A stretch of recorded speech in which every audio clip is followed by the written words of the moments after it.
नमस्कार दोस्तों, स्वागत है आप सभी का हमारे चैनल भक्ति ज्ञान में। दोस्तों, आज मैं आपको वैशाख मास महात्म के 20वें अध्याय की कथा सुना रहा हूँ, जिसमें हम वर्णन करेंगे राजा पुरुयशा को भगवान का दर्शन, उनके द्वारा भगवत स्तुति और भगवान के वरदान से राजा की सायुज्य मुक्ति। श्रुतिदेव कहते हैं, परमात्मा भगवान नारायण 4 भुजाओं से सुशोभित थे। उन्होंने हाथों में शंख, चक्र, गदा और पद्म धारण कर रखे थे। वे पीताम्बर धारण करके वनमाला से विभूषित थे। भगवती लक्ष्मी तथा एक पार्षद के साथ गरुड़ की पीठ पर विराजमान थी। उनका दुसह तेज देखकर राजा के नेत्र सहसा मुद गए।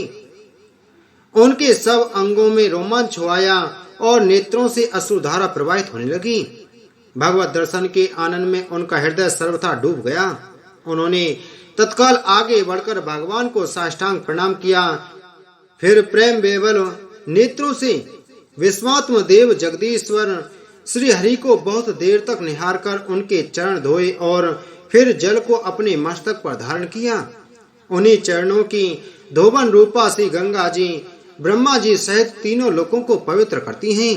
तत्पश्चात राजा ने महान वैभव से बहुमूल्य वस्त्र, आभूषण और चंदन से हार, धूप, दीप तथा अमृत के समान नैवेद्य के निवेदन आदि से एवं अपने तन, मन, धन और आत्मा का समर्पण करके अद्वितीय प्राण पुरुष भगवान विष्णु का पूजन किया। पूजा के बाद इस प्रकार स्तुति की, जो निर्गुण, निरंजन एवं प्रजापतियों के भी अधीश्वर हैं। ब्रह्मा आदि संपूर्ण देवता जिनकी वंदना करते रहते हैं, उन परम पुरुष भगवान श्री हरि को मैं प्रणाम करता हूँ। शरणागतों की पाप राशि का नाश करने वाले आपके चरणारविंदों को परिपक्व योग वाले योगियों ने जो अपने हृदय में धारण किया है, यह उनके लिए बड़ी सौभाग्य की बात है। बड़ी हुई भक्ति के द्वारा अपने अंतःकरण तथा जीव भाव को भी आपके चरणों में ही चढ़ाकर वे योगी जन उन चरणों के चिंतन मात्र से आपके धाम को प्राप्त हुए हैं। विचित्र कर्म करने वाले आप सर्वत्र परमेश्वर को नमस्कार है। साधु पुरुषों पर अनुग्रह करने वाले आप परमात्मा को प्रणाम है। प्रभु, आपकी माया से मोहित होकर मैं स्त्री और धन रूपी विषयों में ही भटकता रहा हूँ। अनर्थ में ही मेरी अर्थ दृष्टि हो गई थी। प्रभु विश्व मूर्ति, जब जीव पर आप अनंत शक्ति परमेश्वर की कृपा होती है, तभी उसे महान पुरुषों का संग प्राप्त होता है, जिससे यह संसार समुद्र गोपद के समान हो जाता है। ईश्वर, जब सत्संग मिलता है, तभी आप में मन तथा बुद्धि का अनुराग होता है। मेरा समस्त राज्य जो मुझसे छिन गया था, वह भी आपका मुझ पर महान अनुग्रह ही हुआ था, ऐसा मैं मानता हूँ। मैं ना तो राज्य चाहता हूँ, ना पुत्र आदि की इच्छा रखता हूँ और ना कोष की ही अभिलाषा करता हूँ। अब तो मुनियों के द्वारा ध्यान करने योग्य जो आपके आराधनीय चरणारविंद हैं, उन्हीं का नित्य सेवन करना चाहता हूँ। देवेश्वर जगत त्रिवास, मुझ पर प्रसन्न होइए, जिससे आपके चरण कमलों की स्मृति बराबर बनी रहे तथा स्त्री, पुत्र, खजाना एवं आत्मीय कहे जाने वाले सब पदार्थों में जो मेरी आसक्ति है, वह सदा के लिए दूर हो जाए। भगवान, मेरा मन सदा आपके चरणारविंदों के चिंतन में लगा रहे। मेरी वाणी आपके दिव्य कथा के निरंतर वर्णन में तत्पर हो। मेरे ये दोनों नेत्र आपके श्री विग्रह के दर्शन में, कान कथा श्रवण में तथा रसना आपके भोग लगाए हुए प्रसाद के आस्वादन में प्रवृत्त हो।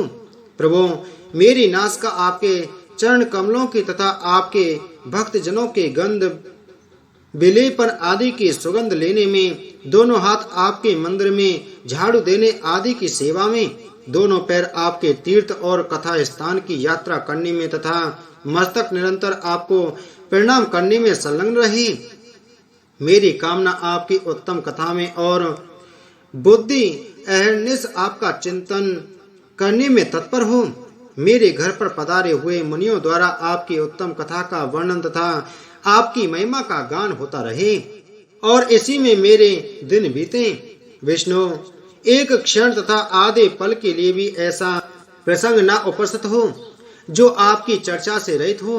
हरे, मैं परमेष्टि ब्रह्मा का पद, भूतल का चक्रवर्ती राज्य और मोक्ष भी नहीं चाहता। केवल आपके चरणों की निरंतर सेवा चाहता हूँ, जिसके लिए लक्ष्मी जी तथा ब्रह्मा शंकर आदि देवता भी सदा प्रार्थना किया करते हैं। राजा के इस प्रकार स्तुति करने पर कमल नयन भगवान विष्णु ने प्रसन्न हो मेघ के समान गंभीर वाणी में इस प्रकार कहा, राजन, मैं जानता हूँ तुम मेरे श्रेष्ठ भक्त हो, कामना रहित और निष्पाप हो। निरेश्वर, मुझ में तुम्हारी दृढ़ भक्ति हो और अंत में तुम मेरा सायुज्य प्राप्त करो। तुम्हारे द्वारा किए हुए इस स्तोत्र से इस पृथ्वी पर जो लोग स्तुति करेंगे उनके ऊपर संतुष्ट हो मैं उन्हें भोग और मोक्ष प्रदान होने पर कल्याणमयी गोदावरी नदी में स्नान करने के लिए गए। मार्ग में परम पवित्र भीमरथी को पार करने के बाद दुर्गम जल शून्य एवं भयंकर निर्जन वन में धूप से विकल हो गए थे। बैसाख का महीना था और दोपहर का समय। वे किसी वृक्ष के नीचे जा बैठे। इसी समय कोई दुराचारी व्याध हाथ में धनुष धारण किए वहां आया। ब्राह्मण के दर्शन से उसकी बुद्धि पवित्र हो गई और वह इस प्रकार बोला, मुनि, मैं अत्यंत दुर्बुद्धि एवं पापी हूँ। मेरे ऊपर आपने बड़ी कृपा की है, क्योंकि साधु महात्मा स्वभाव से ही दयालु होते हैं। कहाँ मैं नीच कुल में उत्पन्न हुआ व्याध और कहाँ मेरी ऐसी पवित्र बुद्धि। मैं इसे केवल आपका ही उत्तम अनुग्रह मानता हूँ। साधु बाबा, मैं आपका शिष्य हूँ, कृपा पात्र हूँ। साधु पुरुषों का समागम होने पर मनुष्य फिर कभी दुख को नहीं प्राप्त होता। अतः आप मुझे अपनी पाप नाशक वचनों द्वारा ऐसा उपदेश दीजिए जिसे संसार बंधन से छूटने की इच्छा रखने वाले मनुष्य अनायास ही भव सागर से पार हो जाते हैं। साधु पुरुषों का चित्त सबके प्रति समान होता है। वे सब प्राणियों के प्रति दयालु होते हैं। उनकी दृष्टि में ना कोई नीच है, ना ऊंच, ना अपना है, ना पराया।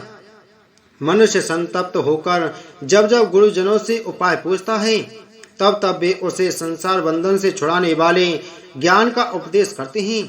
जैसे गंगा जी मनुष्यों के पाप का नाश करने वाली हैं, उसी प्रकार मूढ़ जनों का उद्धार करना साधु पुरुषों का स्वभाव ही माना गया है।